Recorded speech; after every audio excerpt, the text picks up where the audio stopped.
बरसाने में एक भक्त रहता था, उसका नाम गुलाब था क्या कि वो गरीब आदमी था। बरसाने में जन्म हुआ था। बरसाने में एक राधा रानी का मंदिर था। अभी करीब ये 125 साल पुरानी बात है, 125 साल पुरानी बात है। तो वो बहुत ही दीन भावों को सरल व्यक्ति था, पढ़ा लिखा कुछ था नहीं, सारंगी अच्छी बजाता था। तो श्री जी के मंदिर के आगे, राधा रानी के मंदिर के आगे, वो रोज प्रांगण में पदगान होता था, कीर्तन होता था, तो वहां रोज जाता था, अपना सारंगी बजाता था। महीने में 5-10 रुपए, 125 साल पुरानी बात है, 5-10 रुपए बहुत होते हैं। महीने के 5-10 रुपए उसको मिल जाते थे, जिससे किसी प्रकार जीवन निर्वाह कर लेता था। उसकी एक छोटी लड़की थी, प्यार से उसको राधा कहता था।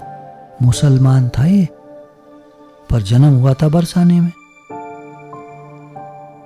तो प्यार से उसको राधा कहता था।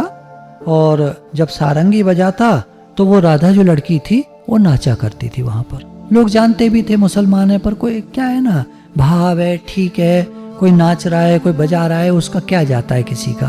फिर पेड़ है होते हैं जब, तो वो ध्यान नहीं देते। जैसे आप म्यूजिक बजाने वालों को, मुसलमान को ले आए, उसमें आ जाए तो हमें क्या मतलब है, म्यूजिक बजा रहा है। लेकिन अगर उसका भाव हो जाए, भाव उद्रेक हो जाए उसको, तो हम नहीं रोक सकते। फिर हम क्या कर सकते हैं, वो उसका भाव है अपना। उस लड़की से वो बहुत प्यार करता था और वो मंदिर में जाकर सेवा भी किया करती थी। समय बीतता गया, लड़की 12 साल की हो गई और वो सोचता है कि अब इसका विवाह कर देना चाहिए, जो भी कुछ अपने पास है तो उसके लिए कर दूं। तो एक दिन वो श्री जी के मंदिर में के गोस्वामी जो होते हैं, देखभाल करते हैं, तो उनसे कहने लगा कि मुझे जो है इसकी लड़की की शादी करनी है, तो अब कैसे करूं, शादी के लिए तो पैसा चाहिए। तो गोस्वामी जी ने कहा कि तू पैसे की क्यों चिंता करता है, उसकी व्यवस्था श्री जी करेंगी, तू लड़का देख अपना, तू अपना काम कर। अब ये बात हमारे लिए आती है, तू अपना काम कर, चिंता भगवान करेंगे। हम लोग चिंता करते हैं, काम नहीं करते ढंग से। काम में हम ऐसे ही करते हैं, टाला टोली, और चिंता बहुत करते हैं हम लोग। तो कहते हैं कि तुम अपना काम करो, चिंता वो करेंगी। और संयोग ऐसा बना कि श्री जी की कृपा से एक अच्छा लड़का मिल भी गया और उसका लड़की का विवाह हो गया, उस ससुराल चली गई।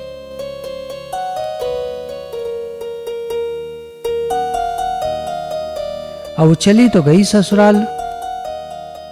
ये जो गुलाब था, ये जो बजाया करता था तो नाचा करती थी, तो इसको वो बहुत याद आने लगी।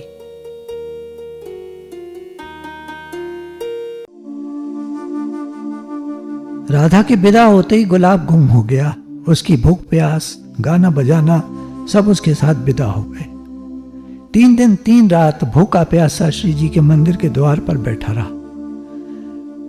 लोगों को चिंता हुई कहीं वो पागल ना हो जाए। उसे बहुत समझाया, तुम क्यों ऐसा, ठीक है, होता है, शादी होती है, बच्चों की शादी होती है, जाते हैं, तुम इतना क्यों परेशान हो रहे हो।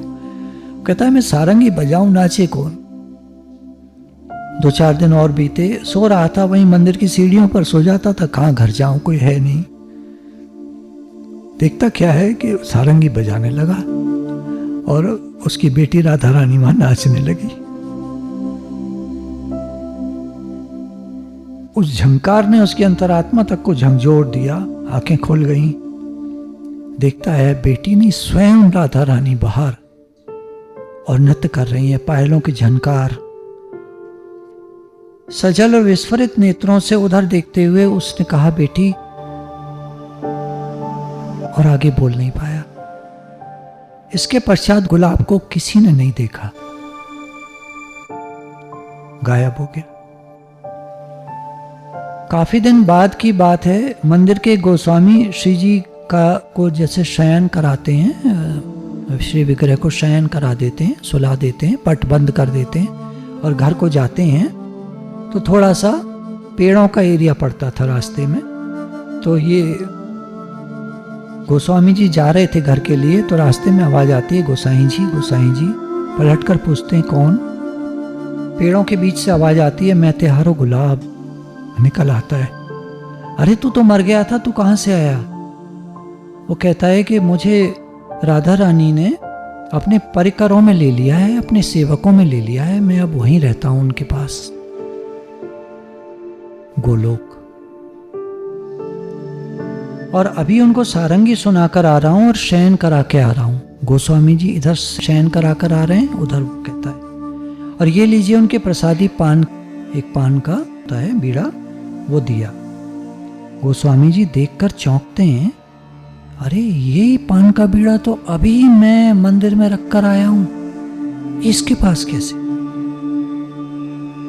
तो पूछते हैं तू अब रहता कहाँ है?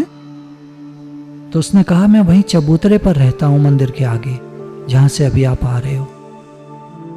तो रह रहकर एक प्रश्न उठता है, उस मुसलमान ने ऐसा कौन सा पुण्य किया था, कौन सा जप तप साधन या सेवा का कार्य किया था, जिसके फलस्वरूप श्री राधा जी ने उस पर ऐसी कृपा करी? यदि कहें वह श्री जी के मंदिर में सारंगी बजाने की सेवा करता था तो यह तो उसकी जीविका ही थी, उसको पैसे भी मिलते थे। यदि कहो कि वह श्री जी के मंदिर के सिंहासन पर 3 दिन बैठा बैठा रोता रहा, राधा राधा करता रहा, तो वो तो अपनी लड़की के लिए रो रहा था। लेकिन उसके हृदय में जो तड़प थी, जो विरह था, जो वो तल्लीन होकर प्रेम से सारंगी बजाया करता था, जो उसका प्रेम था, बात उसकी है। अभी इन्होंने पूछा कि कोई हमें कामना हो तो हम भगवान से नहीं मांगे क्या? इन बातों का कोई मतलब नहीं है प्रेम से। आप मांगो, भले भगवान से मांगो, हम जुड़ तो भगवान से रहे हैं, हम प्रेम तो भगवान से कर रहे हैं, हमारे तो भगवान है ना। और हम किससे मांगें, किससे कहें? कोई मन में बात है, कोई परेशानी है, हम किससे कहें? भगवान से ही तो कहेंगे, वही तो हमारे हैं। तो इस प्रश्न का उत्तर शायद यह है कि राधा रानी की कृपा प्राप्त करने के लिए किसी जप तप या साधन विशेष की आवश्यकता नहीं है। आवश्यकता है केवल उनकी कृपा चाहने की। कृपा करो, कृपा करो, कृपा करो श्री राधे। और अपने आप को उसे ग्रहण करने के योग्य बना लेने की। क्या हम इस लायक हैं कि वो कृपा करें हम पर? अपने अंदर झांक कर देखें, क्या हमारे अंदर कोई विषय विकार तो नहीं है? हम बिगड़े हुए तो नहीं है, बदतमीज तो नहीं है? अपने अंदर झांकें, क्या हम ये लायक हैं उनकी कृपा प्राप्त करने के? ज्यादा देर नहीं है, दूरी नहीं है कृपा पर। वो जिस पर चाहे कृपा कर सकते हैं, पर योग्यता चाहिए। तो क्या हमारा अंतःकरण, हमारा हृदय कलश खाली है? वह तो लबालब भरा हुआ है गुण और दोषों से, अपराधों की कीचड़ों से। गुलाब निर्दोष, निष्कपट और निरपराध था। खास बात उसकी थी, वो निर्दोष था, गरीब था, दैन्य भाव था उसके अंदर। गरीब का मतलब ये नहीं होता कि वैसे गरीब, हम अगर गरीब होना चाहें तो हमारे अंदर दैन्यता आ जाए, वही जो एक गरीब में होती है, ऐसी दैन्यता हमारे अंदर आ जाए। भगवान को दैन्यता बहुत पसंद है। कुछ बनो नहीं, कुछ बनोगे तो फिर बनते रहो, हाँ कुछ नहीं। गंवाना पड़ता है अपने अहंकार को। तो उसके ऊपर राधा रानी की कृपा उमड़ पड़ने के लिए इतना ही पर्याप्त था कि वो द्वार पर बैठा रो रहा था, उनका भरोसा लेकर। उसका अंतःकरण शुद्ध था, पवित्र था। करुणामयी उसे अपने द्वार पर इस तरह रोते कब तक देख सकती थी? गुरु के शुक्राने।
शुक्रानों के गीत हम सब गाएं गाएं गाते जाएं जीवन में।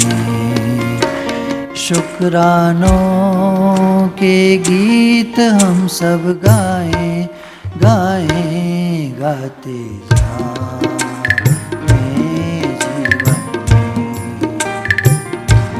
वाह वाह की ऐसी आदत डालें डालें शिकवे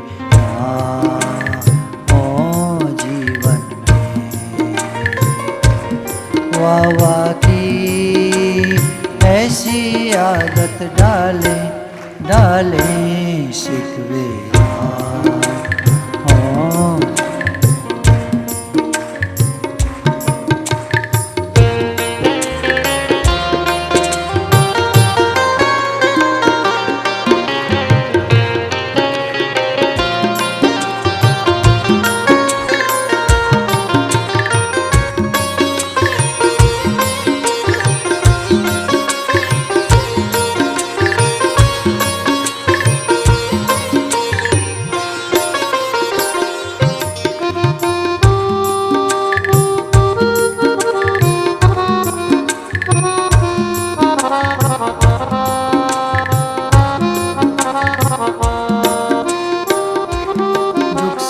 तेरा क्या है नाता, गुरु हरदम तुझे समझाते। दुख से तेरा क्या है नाता, गुरु हरदम तुझे समझाते। कि दुनिया सपनों का है मेला, बड़ी मुश्किल से कोई कोई जानता। कि सपनों से जाग हम सब जाएं जाएं प्रभु को पाएं जीवन में। कि सपनों से जाग हम सब जाएं जाएं प्रभु को पाएं जीवन में। शुक्रानों के गीत हम सब गाएं गाएं गाते जाएं जीवन में।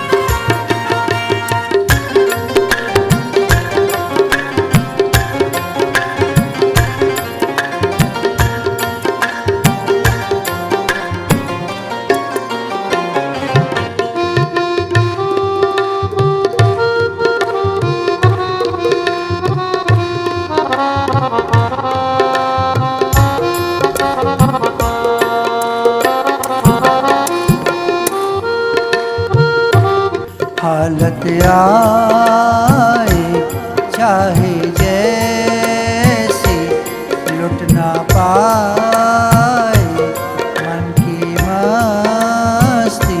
की हालत आए चाहे जैसी, लुट ना पाए मन की मस्ती। रात कितनी भी हो चाहे लंबी, फिर भी आखिर तो सुबह होगी। कि मन से भाग अंधेरा जाए जाए रोशनी आए जीवन में। कि मन से भाग अंधेरा जाए जाए रोशनी आए जीवन में। शुक्र शुक्रानों के गीत हम सब गाएं गाएं गाते जाएं जीवन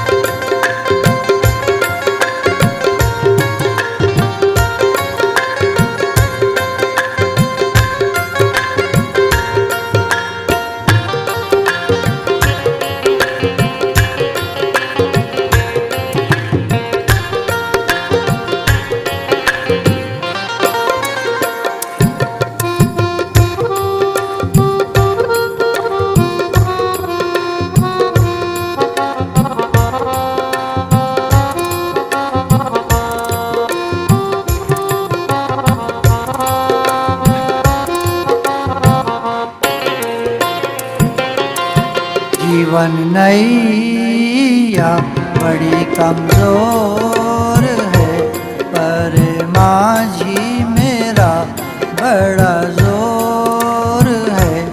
जीवन नैया बड़ी कमजोर है, पर माझी मेरा बड़ा जोर है। रुकना कैसा डरना कैसा, जब सतगुरु मेरा सिर मोर है। कि हर पल वो साथ मेरे आए आए साथ निभाए जीवन में। कि हर पल वो साथ मेरे आए आए साथ जीवन। शुक्रानों के गीत हम सब गाएं गाएं गाते जाएं जीवन। वाह की ऐसी आदत डाले डाले शिकवे जीवन। वाह की ऐसी आदत डाले डाले शिकवे